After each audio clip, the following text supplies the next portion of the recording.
क्या आपकी सोसाइटी भी आपसे ज़्यादा मेंटेनेंस वसूल रही है?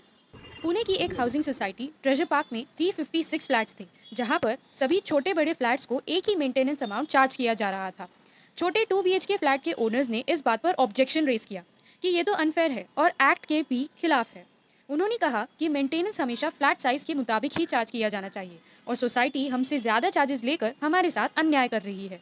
इस इनजस्टिस से परेशान होकर they filed a complaint at the deputy registrar's office. Deputy registrar के पास केस चला और निकाल ये आया कि मेंटेनेंस का अमाउंट फ्लैट साइज पर डिपेंड करता है। सोसाइटी ने इस डिसीजन को कोऑपरेटिव कोर्ट में अपील करके चैलेंज किया।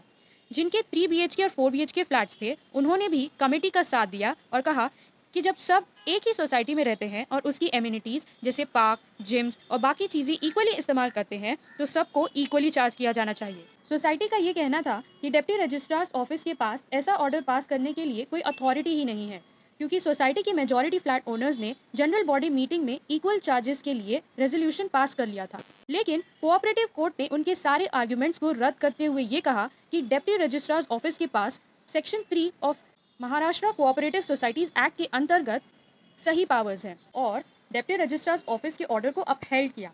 लेकिन सोसाइटी यहाँ रुकी नहीं, उन्होंने कोऑपरेटिव कोर्ट के इस ऑर्डर को हाई कोर्ट में चैलेंज किया। अब हाई कोर्ट ने जो लीगल एनालिसिस किया है उसे समझना इंपॉर्टेंट है। हाई कोर्ट ने कहा कि सोसाइटी की रजिस्टर्ड डीड ऑफ डिक्लेरेशन में ये बात की गई है कि बिलिंग फ्लैट साइज के हिसाब से ही की जाएगी। इसी के साथ उन्होंने ये भी कहा कि section 10 of the MOFA act ये कहता है कि मेंटेनेंस चार्जेस फ्लैट साइज के हिसाब से ही लिए जाने चाहिए और साथ ही साथ Maharashtra cooperative societies act deputy registrar of society को वो सारे पावर्स देता है जिसके अंडर उन्होंने ये अपना डिसीजन दिया है। फाइनली कोर्ट ने ये भी कहा कि कोई भी जनरल बॉडी रेजोल्यूशन लॉ को ओवरराइड नहीं कर सकता है और क्योंकि लॉ ये कहता है कि मेंटेनेंस जो है वो फ्लैट साइज के मुताबिक लिया जाना चाहिए, तो लॉ की बात हमेशा सुप्रीम रहेगी। ये लैंडमार्क जजमेंट हर उस सोसाइटी पर लागू होता है जो ओनर से ज़्यादा मेंटेनेंस वसूल रही है और इक्वालिटी के नाम पर उनके साथ स्कैम कर रही है।